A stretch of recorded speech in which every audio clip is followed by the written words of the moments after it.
नमस्कार, मैं Anushree Bhardwaj रागला news channel के स्पेशल बुलेटिन में आप सभी का स्वागत करती हूँ। आज की मुख्य खबरें संक्षिप्त में इस प्रकार है। कुमाऊं कमिश्नर दीपक रावत ने सील बिल्डिंग में मारा छापा, चल रहा था निर्माण कार्य। इलाज के अभाव में 14 वर्षीय छात्रा की मौत से नेपाल के सीमावर्ती क्षेत्रों की चिकित्सा व्यवस्था की खुली पोल। पाकिस्तान में मुस्लिम उग्रवादियों द्वारा 2 सिखों की नृशंस हत्या का चौतरफा विरोध। काशीपुर में सिख संगत ने एसडीएम को राष्ट्रपति के नाम ज्ञापन सौंप। पाकिस्तान मुर्दाबाद के लगाए नारे। चंपावत विधानसभा उपचुनाव में सीएम धामी की पत्नी गीता धामी ने संभाला मोर्चा। धारचूला में बारिश ने मचाई तबाही, घटखोला नाले में बाढ़ सुरक्षा कार्य में लगी मशीन बही, ठेकेदार को लाखों का नुकसान। गर्मी के चलते जसपुर में डायरिया की मरीज बढ़े, प्रशासन हुआ चौकन्ना। अब खबरें विस्तार से। कुमाऊं कमिश्नर दीपक रावत ने आज हल्द्वानी में हाईवे में बन रहे निर्माण कार्यों का भी निरीक्षण किया तो एकाएक उन्हें ऐसी बिल्डिंग मिली जो सील की गई थी, लेकिन उसमें निर्माण कार्य धड़ल्ले से चल रहा था, जिस पर कमिश्नर दीपक रावत ने कहा कि नैनीताल रोड में सील भवन में चल रहे निर्माण कार्य के लिए जो भी जिम्मेदार अधिकारी होगा उसके खिलाफ सख्त कार्रवाई की जाएगी। साथ ही कमिश्नर ने कहा कि उन्होंने प्राधिकरण से उन सभी कमर्शियल भवनों के नक्शे मांगे हैं जिनमें प्राधिकरण द्वारा पार्किंग स्वीकृत की गई है और बिल्डिंगों में पार्किंग नहीं बनाई गई है, उनके खिलाफ कार्रवाई की जाएगी। संवाददाता दीपक अधिकारी की रिपोर्ट। ऐसे में कितना गाड़ियों के फैसला निकलने छोटी गाड़ियों की आप लोग 300 गाड़ियों के साथ। तो कुछ व्यावसायिक भवनों को मैंने देखा, आप जानते हैं कि हरिद्वार में जाम की समस्या बहुत ज़्यादा है और सीज़न में तो ये और भी ज़्यादा बढ़ जाती है। खुद भी काफ़ी लोग शॉप करने आते हैं, लोकल लोग आते हैं, वो परेशान होते हैं, उनको गाड़ी सड़क पे खड़ी करनी पड़ती है। और हमारे बायलॉज में स्पष्ट प्राविधान है कि जो कमर्शियल बिल्डिंग पास कराएंगे उनको बेसमेंट पार्किंग देनी है। आप जानते ही होंगे जिस हिसाब से हल्द्वानी का एक्सपेंशन हो रहा है, ये बहुत आवश्यक है कि पार्किंग की उचित व्यवस्था हो। इसमें प्राधिकरण से मैंने ये लिस्ट मांगी है, जब से प्राधिकरण अस्तित्व में आया है, जो कमर्शियल नक्शे पास हुए हैं उसके अस्तित्व में आने के बाद कहाँ कहाँ पार्किंग नहीं बनाई गई है, उसमें जो भी बायलॉज में अग्रिम कार्रवाई करनी है वो की जाए। लेकिन हमारी सूचना अपडेट होनी चाहिए, ऐसा नहीं हो कि कागज़ में वो तो सील हो रखा है 4 साल से, लेकिन मौके पर बिल्डिंग बन रही है। और इस तरह के अगर दृष्टांत मेरे सामने रिपोर्ट में आएंगे तो जो इसके लिए जिम्मेदार है उनके खिलाफ भी कार्रवाई की जाएगी। पाकिस्तान में मुस्लिम उग्रवादियों द्वारा 2 सिख बंधुओं की नृशंस हत्या किए जाने पर काशीपुर की सिख संगत द्वारा रोष प्रकट किया गया। इस जघन्य हत्याकांड के विरोध में आज सिख समुदाय के दर्जनों लोगों ने उप जिलाधिकारी काशीपुर के माध्यम से महामहिम राष्ट्रपति भारत सरकार को ज्ञापन भेजा। इस अवसर पर आक्रोशित सिख समाज के लोगों ने पाकिस्तान मुर्दाबाद के नारे लगाए। ज्ञापन सौंपने वालों में जसपाल चड्ढा, गुरविंदर सिंह चंडोक, जगतार सिंह, हरप्रीत सिंह, सरबजीत सिंह समेत कई सिख बंधु शामिल रहे।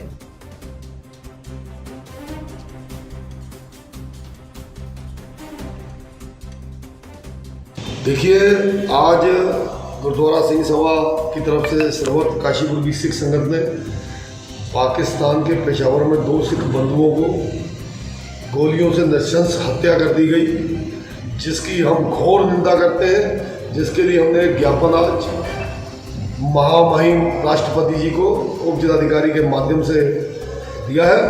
और मैं एक बात कह देना चाहता हूँ कि इस मुस्लिम कट्टरपंथियों द्वारा जो सिखों को अल्पसंख्यकों के रूप में जो पाकिस्तान में रह रहे हैं उनके ऊपर ये अत्याचार और ये हत्याएं अगर जल्द नहीं रुकी तो इसके मैं समझता हूँ बहुत गलत परिणाम होंगे। भारत सरकार से मेरा अनुरोध है कि जल्द बुलाकर उन हत्यारों को पाकिस्तान सरकार पर दबाव बनाया जाए, आगे आइंदा ये हत्याएं रुके और इन हत्याओं के रुके और आइंदा इन हत्याओं के बदले उनको फांसी में जरूर चढ़ाया जाए, ऐसा मेरा कहना है। कहाँ हैं सब लोग? शाम की चाय तो एक साथ होनी चाहिए, सब लोग एक साथ बैठना ही नहीं चाहते। पापा, try this. लो, सब लपक लिए।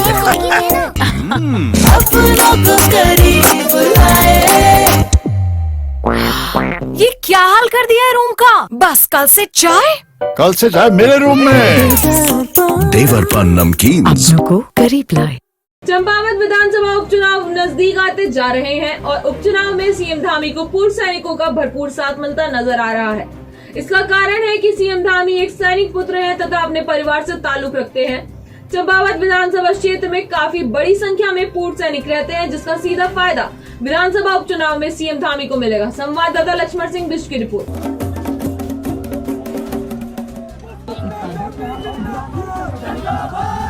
पे जो आपने अच्छा सवाल किया है, पूर्व सैनिकों का तो भाजपा को वैसे भी समर्थन है, क्योंकि भाजपा एक राष्ट्रवादी पार्टी है और मोदी जी के समर्थन जो जन कल्याणकारी देश में जो काम किए हैं उससे भी लोग प्रभावित हैं। और वर्तमान में जो मुख्यमंत्री हैं वो खुद एक सैनिक परिवार से आते हैं, सैनिक के बेटे हैं, और उनको समर्थन एक तरफा लोग खुद प्रचार पे जुटे हैं, उसका पूरा 100% समर्थन धामी जी को, पूर्व सैनिकों का जाएगा, अर्धसैनिकों का जाएगा।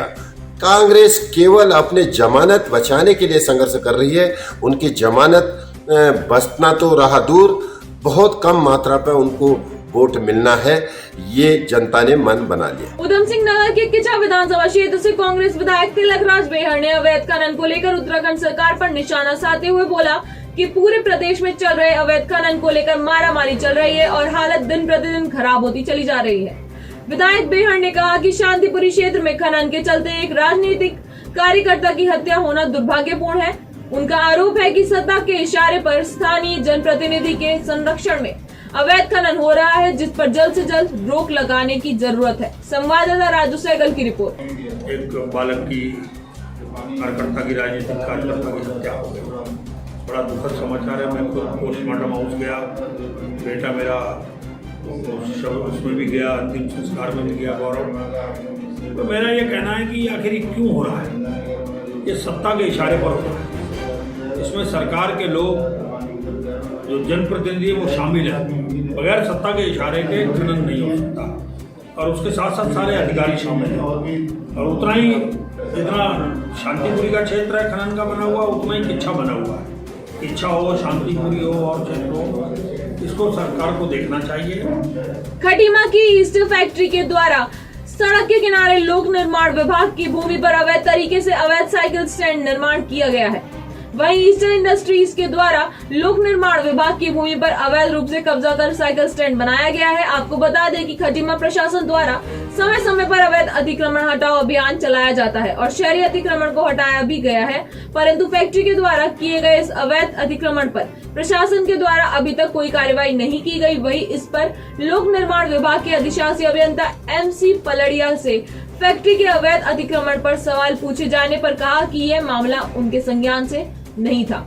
मीडिया के माध्यम से उनको जानकारी मिली है। अब लोक निर्माण विभाग द्वारा ईस्टर फैक्ट्री को नोटिस जारी किया जाएगा। संवाददाता गुरदीप सिंह की रिपोर्ट।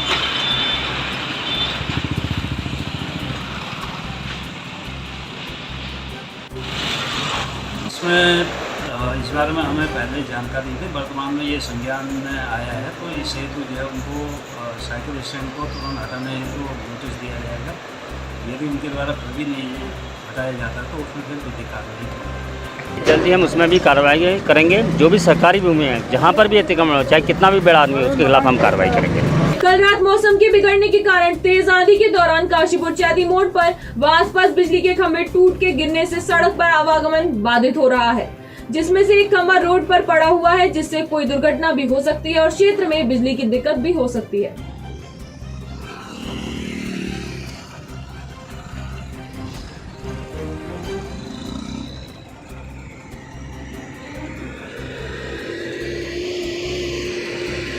सिखों के प्रसिद्ध तीर्थ स्थल रीटा साहिब गुरुद्वारे में लगे 3 दिवसीय जोड़ मेले का बुद्ध पूर्णिमा के दिन समापन हुआ, जिसमें देश विदेश से आए श्रद्धालुओं ने लदिया रतिया नदी के पवित्र संगम में स्नान किया। रीटा साहिब गुरुद्वारा मीठे रीठे के चमत्कार के लिए प्रसिद्ध है, जहां देश विदेश से तीर्थयात्री दर्शन के लिए पहुंचते हैं। इसमें 60 से 70 हजार श्रद्धालुओं ने रीटा साहिब गुरुद्वारे के दर्शन किए। प्रशासन व गुरुद्वारा प्रबंधन के द्वारा पूरी व्यवस्था की गई थी। संवाददाता लक्ष्मण सिंह बिश की रिपोर्ट।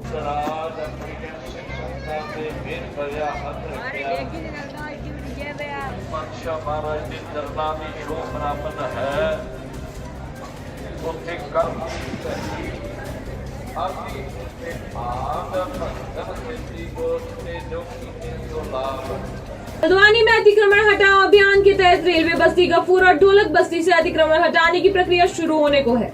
रेलवे और स्थानीय प्रशासन के बीच कई बैठक संपन्न हो चुकी है और प्रशासन द्वारा रेलवे को अतिक्रमण हटाने वाले अनुमानित खर्च का बजट भी जा चुका है। वहीं इस बीच तमाम सामाजिक संगठनों में जुड़कर बगावती सुर भी उठाने शुरू कर दिए गए हैं। आए दिन बस्ती में बैठक रैली जुलूस निकाले जा रहे हैं और बस्ती के लोगों को हटाने से पहले उन्हें कहीं दूर विस्थापित किए जाने की मांग कर रहे हैं। इसी क्रम में सोमवार को कई सामाजिक संगठनों ने एक मंच पर आकर बाल सत्याग्रह आंदोलन का मोर्चा संभाला। छोटे छोटे बच्चों ने हाथों में पोस्टर तख्तियां लेकर बुधवार को एकत्र हुए माइक संभालते हुए बस्ती न हटाए जाने की मांग रखी। वहीं कई बच्चों ने गाना गाते हुए भी बस्ती न हटाने का विरोध प्रकट किया। संवाददाता दीपक अधिकारी की रिपोर्ट। ये जो रेलवे अपना झूठा दावा जमीन पर कर रहा है, उसके विरोध में जो है आज बाल सत्याग्रह हो रहा है, क्योंकि वहाँ कई सरकारी स्कूल, प्राइवेट स्कूल, कई अस्पताल आ रहे हैं। तो बच्चों का ये कहना है कि हम कहाँ पढ़ेंगे, और सरकार का काम है स्कूल बनाना, ना कि स्कूलों को तोड़ना। और रेलवे के झूठे दावे के चलते जो है सरकार उन स्कूलों को तोड़ने पर आमादा है, जिसके विरोध में जो है बाल सत्याग्रह किया जा रहा है। आज हम यहाँ बाल सत्याग्रह मनाने आए हैं। रेलवे कुछ ऐसे हमारी तरफ की बस्तियां हैं, गफूर बस्ती और इंदिरा नगर, मतलब बहुत बस्ती है जो रेलवे अपनी बस्ती बता रही है। तो यहाँ लोग कह रहे हैं कि उनका कहना ये है कि हमारी बस्ती है वो। देखो हम तो ज्यादा साल से नहीं रह रहे, लेकिन कुछ लोग हैं जो 90-100 साल से रह रहे हैं यहाँ पे। तो जब से तो कुछ नहीं बोला रेलवे ने कि हमारी बस्ती है, किसकी बस्ती है।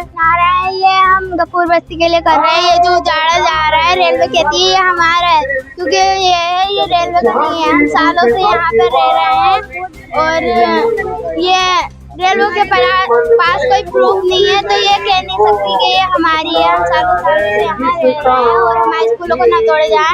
और हमारे स्कूल तो जाएंगे तो हम पढ़ेंगे कहाँ। ये बाल सत्याग्रह किया जा रहा है क्योंकि जो रेलवे जो अतिक्रमण कर रहा है इन बस्तियों पर, जैसे ढोलक बस्ती, कपूर बस्ती और आदि इंदिरा नगर वगैरह, इनमें जो है वो जबरदस्ती जो इनमें अपना हक जमाना चाह रहा है। और इसके लिए बाल सत्याग्रह सारे बच्चे इसलिए बैठे हैं क्योंकि ये अपनी जमीनों के लिए लड़ रहे हैं।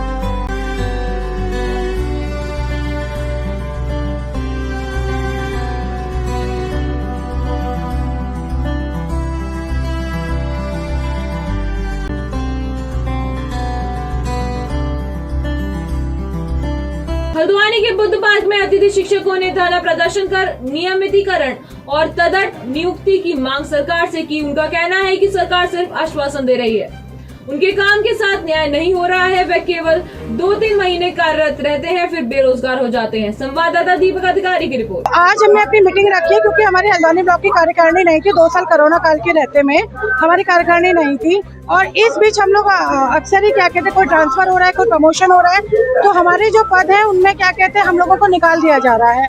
और हम 4 महीने 2 महीने काम करते हैं, फिर कोई परमानेंट टीचर आ जाता है, फिर हम लोग अपने पद से क्या कहते हैं हट जाते हैं। फिर हम 4-5 महीने घर में बैठे थे, हमारी नौकरी का कोई स्थायित्व नहीं है। हम लोग गेस्ट टीचर हैं और हम लोग यहाँ से नैनीताल ब्लॉक के अलग अलग ब्लॉक से आए हुए हैं, सब लोग यहाँ पे इकट्ठा हुए हैं। सर हमारी सिर्फ सरकार से एक ही डिमांड है कि जो उन्होंने कैबिनेट में निर्णय लिए थे उस उसका जियो निकाल दिया जाए, ताकि हमारा भविष्य सुरक्षित रहे।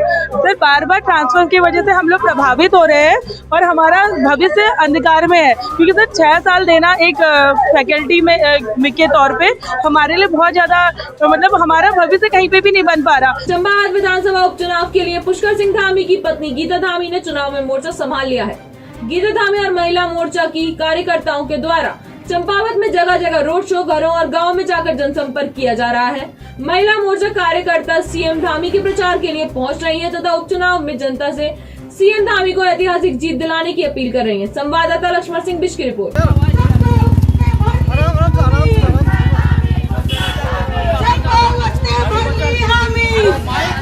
लोहाघाट ब्लॉक के नेपाल सीमा से लगे कमलेरी गांव की कक्षा 6 में पढ़ने वाली 14 वर्ष की छात्रा प्रियंका की उल्टी दस्त से मौत हो गई। प्रियंका की मां लीलावती देवी का रो रो कर बुरा हाल है। उन्होंने बताया कि प्रियंका की सोमवार देर रात अचानक तबियत खराब हुई। क्षेत्र में दूर दूर तक कोई भी अस्पताल न होने से वह मंगलवार सवेरे प्रियंका को 30 किलोमीटर दूर स्थित लोहाघाट उप जिला चिकित्सालय ले गए थे, लेकिन अस्पताल पहुंचने से पहले ही प्रियंका ने दम तोड़ दिया। चिकित्सालय की डॉक्टर कीर्ति विश्वकर्मा ने बताया कि अस्पताल पहुंचने से पहले ही छात्रा दम तोड़ चुकी थी। संवाददाता लक्ष्मण सिंह बिश की रिपोर्ट।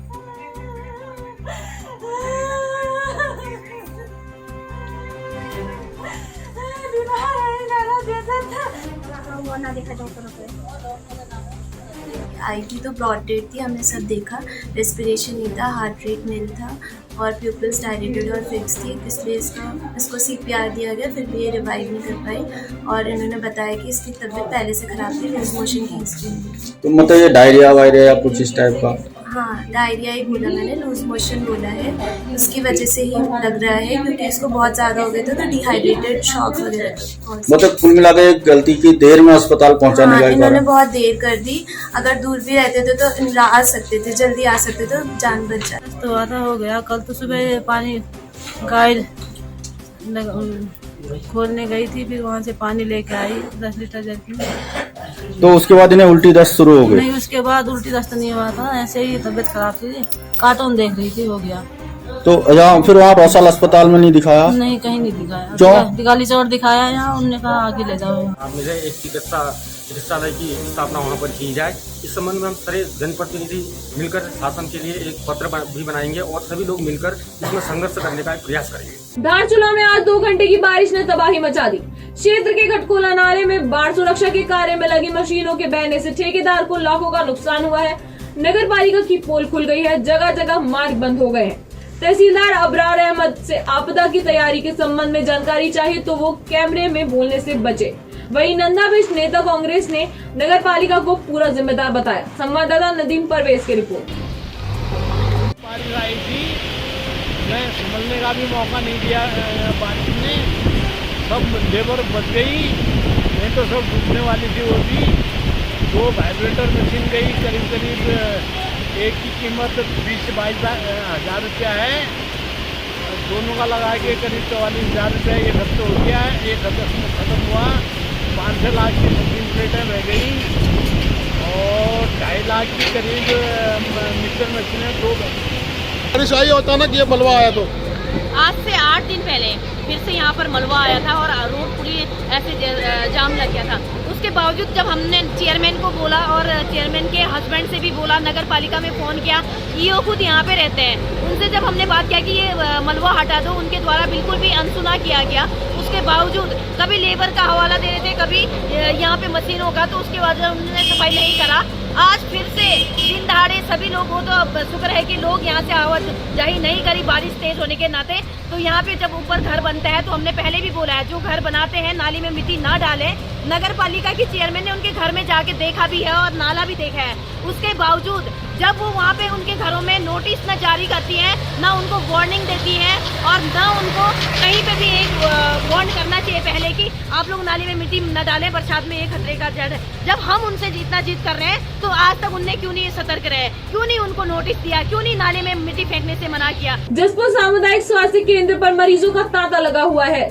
बढ़ती गर्मी से होने वाली बीमारी डायरिया और वायरल जैसी बीमारियों ने जोर पकड़ लिया है। जसपुर सामुदायिक स्वास्थ्य केंद्र चिकित्सा अधिकारी हितेश शर्मा ने बताया कि गर्मी बढ़ने के कारण डायरिया, बुखार और बच्चों में दस्त की बीमारी बढ़ती जा रही है, जिससे बचने के लिए साफ सफाई और साफ पानी का सेवन करें और साथ ही मच्छरों से बचाव भी बहुत जरूरी है। वहीं उन्होंने बताया कि वायरल और डायरिया के मरीज अस्पतालों में आ रहे हैं। ये गर्मी बढ़ने के साथ साथ गर्मी के कारण एक तो बुखार का प्रकोप होता है, दूसरा डायरिया जो दस्त की बीमारी है खासतौर से बच्चों में खतरनाक हो जाती है, तीसरा मच्छरों के कारण बहुत सारे रोग होते हैं और जल जनित रोग होते हैं। इन सबसे बचाव के लिए ये आवश्यक है कि पानी की जो पानी पीने का पानी है वो साफ़ सुथरा होना चाहिए, साफ स्रोत से लिया जाना चाहिए और घर में भी साफ़ सफाई का पूरा ख्याल रखा जाना चाहिए और मच्छरों से बचाव के लिए मच्छरदानी लगाई जानी चाहिए।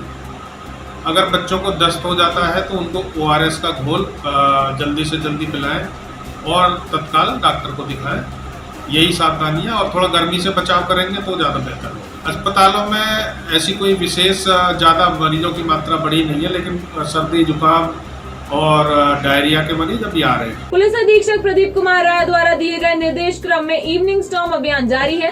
प्रदीप कुमार राय ने बताया, इस अभियान के तहत जनपद के सभी थाना चौकी प्रभारियों द्वारा होटलों, ढाबों, ठेलियों, सार्वजनिक स्थानों पर आकस्मिक चेकिंग के दौरान शराब पीने व पिलाने वाले कुल 24 लोगों के खिलाफ आवश्यक कार्रवाई 23,000 का जुर्माना वसूला गया। उन्होंने बताया, यातायात के नियमों की अनदेखी करने वाले 36 वाहन चालकों के खिलाफ मोटर अधिनियम के तहत चालानी कार्रवाई की गई तथा 2 वाहन सीज किए गए। एसएसपी ने कहा, अभियान आगे भी जारी रहेगा। संवाददाता हेमंत सिंह मेहरा की रिपोर्ट। आज के लिए बस इतना ही। उत्तराखंड से जुड़ी सभी खबरों को जानने के लिए जुड़े रहिए सुरागला न्यूज चैनल से। धन्यवाद।